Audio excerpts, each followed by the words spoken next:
आज 1 मई 2026 है और हर महीने की तरह इस महीने की पहली तारीख को भी कई सारे बड़े बदलाव हमारी जिंदगी में हो चुके हैं। पेट्रोलियम कंपनियों ने एक बहुत बड़ा झटका दिया है। गैस सिलेंडर इतना महंगा हो गया है कमर्शियल वाला कि जिसको सुनने के बाद आप लोग भी चौंक जाएंगे। और भी कुछ बड़े बदलाव हैं, सारी चीजें आप लोगों को इस वीडियो में बताएंगे, इसलिए वीडियो में आखिर तक बने रहिएगा। थोड़ी सी राजनीतिक मुद्दे पर भी बात करेंगे। पश्चिम बंगाल के अंदर ममता बनर्जी का सिंहासन कहीं ना कहीं डोलता हुआ नजर आ रहा है। मुसलमानों ने पूरा साथ दिया, लेकिन ममता बनर्जी के अपने लोग ही उनके साथ नहीं आ पाए। क्या असदुद्दीन ओवैसी की वजह से ममता बनर्जी हार जाएंगी? इन सारे मुद्दों पर बात करेंगे। साथ ही साथ एक अलर्ट मैसेज भी आपके मोबाइल पर हो सकता है 2-3 दिन में आना शुरू हो जाए, आपका मोबाइल एकदम से बोलने लगे। घबराना नहीं है, क्या करना है सारी चीजें आप लोगों को बताऊंगा, लेकिन पहले आपको महंगाई का झटका सुना देता हूं। पेट्रोलियम कंपनियों ने आज 1 मई 2026 से कॉमर्शियल गैस सिलेंडर 993 रुपए महंगा कर दिया है। जी हां, 993 रुपए कॉमर्शियल गैस सिलेंडर पर बढ़ा दिए गए हैं। ये जो 19 किलो वाला कॉमर्शियल गैस सिलेंडर होता है, होटल, रेस्टोरेंट, ढाबे, चाय की टपरी, इन तमाम जगहों पर जिस सिलेंडर का इस्तेमाल किया जाता है 19 किलो वाला, उसके 993 रुपए बढ़ाए गए हैं। पहले ये सिलेंडर तकरीबन 2000 के करीब मिल रहा था, अब 993 बढ़ गए, पूरे 1000 रुपए लगभग बढ़ चुके हैं। तो अब ये 3071 रुपए का दिल्ली के अंदर मिल रहा है। हालांकि सरकार ने घरेलू गैस सिलेंडर जो 14.5 किलो वाले होते हैं उसमें कोई बदलाव नहीं किया है।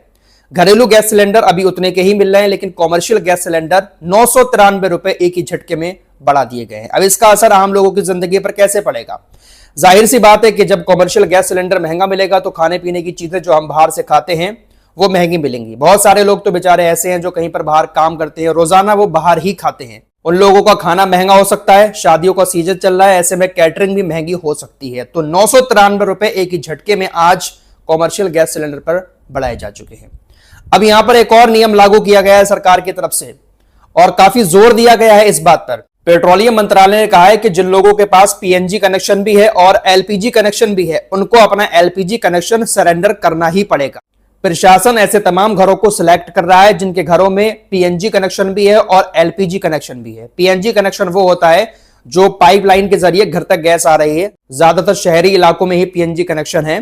तो जिन लोगों के घर पीएनजी कनेक्शन भी है और एलपीजी कनेक्शन भी है एक ही नाम का, उन लोगों को अपना एलपीजी कनेक्शन यानी अपना गैस सिलेंडर सरेंडर करना पड़ेगा। सरकार को वापस देना पड़ेगा, एलपीजी कनेक्शन कटवाना पड़ेगा। आपको सिर्फ पीएनजी कनेक्शन ही चलाने की इजाजत है जो पाइपलाइन के जरिए आपके घर पर गैस आती है। ज्यादातर ये सुविधा शहरी इलाकों में ज्यादा है। साथ ही साथ कॉमर्शियल गैस सिलेंडर पर एक नियम यह भी लागू किया गया है कि कॉमर्शियल गैस सिलेंडर लेने के लिए ओटीपी देना अब अनिवार्य कर दिया है। पेट्रोलियम कंपनियों का ऐसा मानना है कि कॉमर्शियल गैस सिलेंडर की चोरी बहुत ज्यादा होती है, धोखाधड़ी लोग करते हैं। इसके चलते हुए जो कोई भी सिलेंडर लेगा पहले बुकिंग करेगा, उसके बाद ओटीपी जब तक नहीं देगा उसको सिलेंडर नहीं दिया जाएगा। ओटीपी देने के बाद ही सिलेंडर मिल सकता है। तो पेट्रोलियम कंपनियों ने महंगाई का झटका गैस सिलेंडर पर दिया है। फिलहाल पेट्रोल और डीजल की कीमतों में कोई बदलाव नहीं हुआ है। पेट्रोल डीजल अभी भी जिस रेट पर मिल रहे थे उसी रेट पर हैं। साथ ही साथ एटीएम को लेकर भी एक नियम आया है। अगर नॉन मेट्रो शहरों में किसी दूसरे बैंक के एटीएम से पैसा 5 बार से ज्यादा निकाला जाता है तो 23 रुपए का चार्ज देना पड़ेगा। वही मेट्रो शहरों में 3 ट्रांजैक्शन आप दूसरी बैंक के एटीएम से कर सकते हैं। उसके बाद अगर चौथी बार किसी दूसरे बैंक के एटीएम से पैसे निकालेंगे तो आपको 23 रुपए हर ट्रांजैक्शन पर देने पड़ेंगे। मिसाल के तौर पर आपके पास एचडीएफसी बैंक का एटीएम है और आप पैसा निकाल रहे हैं बड़ौदा के बैंक के एटीएम से या फिर एसबीआई के या फिर किसी और बैंक के एटीएम से, तो आप 5 बार नॉन मेट्रो शहरों में निकाल सकते हैं। 5 बार से ज्यादा निकालेंगे तो हर ट्रांजैक्शन पर 23 रुपए आपको एक्स्ट्रा देने पड़ेंगे। आइए अब अलर्ट मैसेज की बात कर लेते हैं। हो सकता है कि आपके पास 2-4 दिन के अंदर बीप के साथ एक अलर्ट मैसेज आए और आपका मोबाइल बोलना शुरू कर दे, अलर्ट देना शुरू कर दे। इसको देखकर आप घबराइएगा नहीं। दरअसल पूरे देश के अंदर सेल ब्रॉडकास्टिंग सिस्टम की टेस्टिंग हो रही है। ये एक मोबाइल अलर्ट सिस्टम है जिसके द्वारा इमरजेंसी हालात में वक्त रहते हुए तमाम नागरिकों को चेतावनी दी जा सकती है। गृह मंत्री अमित शाह बीजेपी के केंद्रीय मंत्री श्री ज्योतिरादित्य सिंधिया के साथ मिलकर 2 मई को राष्ट्रव्यापी मोबाइल वेस्ट आपदा संचार प्रणाली का शुभारंभ करेंगे। सीधी और सिंपल बात यह है कि सरकार ये चाहती है कि अगर कहीं पर भी इमरजेंसी हालात पैदा होते हैं, जैसे बाढ़ का खतरा होता है, आंधी तूफान आने वाला होता है या भूकंप की कोई चेतावनी होती है, तो उससे पहले ही वहां के नागरिकों को अलर्ट भेजकर सफलतापूर्वक निकाला जा सके, इसलिए इस सिस्टम पर काम किया जा रहा है। आपका मोबाइल भले ही साइलेंट मोड पर होगा, लेकिन जब इमरजेंसी अलर्ट आपके मोबाइल पर आएगा तो मोबाइल वाइब्रेट करना शुरू कर देगा। इसकी टेस्टिंग चल रही है, तो हो सकता है कि 1-2 दिन के अंदर ही आपके पास इस तरह का अलर्ट मैसेज आए। आपका मोबाइल अचानक से बीप करने लगे, वाइब्रेट करने लगे, तो घबराना नहीं, ये एक इमरजेंसी अलर्ट की टेस्टिंग चल रही है। और जो मैसेज आपके पास आएगा वो आपकी लोकल भाषा में आएगा, हिंदी, इंग्लिश या आपकी जो भी भाषा होगी उसी भाषा में आपके मोबाइल पर मैसेज पहुंचेगा, ताकि आप लोग वक्त रहते अपनी जगह से किसी दूसरी जगह पर जाकर शिफ्ट हो जाएं या फिर अपने आप को बचा लें।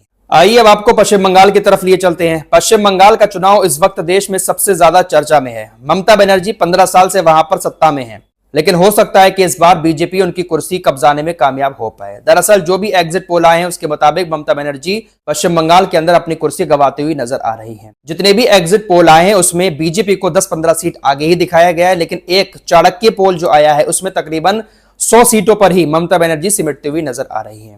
फिलहाल कांटे की टक्कर है।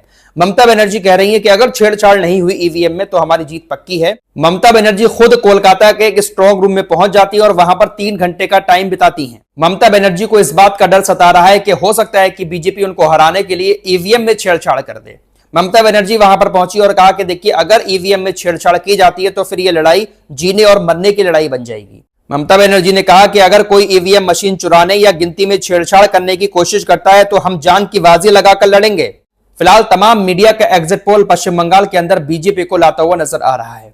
अब थोड़ा सा वोट परसेंटेज भी सामने आया है। कई सारे जो सर्वे आए हैं उसके मुताबिक तकरीबन 71% मुसलमानों का वोट ममता बनर्जी को मिला है। बाकी 8 से 10% वोट बीजेपी को भी गया है मुसलमानों का। 71% मुसलमानों ने वोट ममता बनर्जी को ही दिया है। हुमायूं कबीर जो आए थे अलग पार्टी बनाकर, ममता बनर्जी को उससे नुकसान ज्यादा नहीं हुआ, बल्कि जो मुसलमान उनके साथ थे वो उनके साथ ही रहे। यहां पर ओवैसी की भी बात थोड़ी सी मैं कर लेता हूं। ओवैसी 10 से 12 सीटों पर चुनाव लड़े हैं। अब अगर ममता बनर्जी 10-12 सीटों पर कहीं पर हार जाती हैं, सत्ता गंवा देती हैं, तो मैं यकीनी तौर पर कह सकता हूं कि इस हार का जिम्मेदार ओवैसी को ही माना जाएगा कि ओवैसी वहां पर आकर 10-12 सीटों पर चुनाव ना लड़ते तो ममता बनर्जी जीत जाती। फिलहाल 4 मई को वोटों की गिनती होना है। दूध का दूध, पानी का पानी सब सामने आ जाएगा कौन किसके साथ है। लेकिन जो सर्वे आए हैं उसके मुताबिक पश्चिम बंगाल के अंदर हिंदुओं ने एक तरफा बीजेपी को वोट दिया है। ममता बनर्जी के अपने ही वोट उनको नहीं मिल पाए। दलित, ओबीसी, एसटी ये तमाम लोग बीजेपी को गए हैं। हिंदू एक तरफा वोट पड़ा है पश्चिम बंगाल के अंदर बीजेपी को। पिछले 15 साल के दौरान पहली बार ऐसी चीजें सामने आ रही हैं कि एक तरफा वोट बीजेपी को हिंदुओं का मिला है। दलित, ओबीसी, एसटी वगैरह के वोट ममता बनर्जी को मिल जाते थे, लेकिन इस बार सब बीजेपी को गए हैं। तो कुर्सी कहीं ना कहीं डगमगाती हुई तो नजर आ रही है। कांटे की टक्कर तो है पश्चिम बंगाल के अंदर, लेकिन यकीनी तौर पर कह सकता हूं कि हार का ठीकरा जो है वो कहीं ना कहीं असदुद्दीन ओवैसी के सर पर फोड़ा जाएगा अगर ममता बनर्जी की कुर्सी डगमगा जाती है। फिलहाल के लिए इतना ही। कुछ और खबरों के साथ फिर हाजिर होंगे। अपना ख्याल रखिएगा। अल्लाह हाफिज।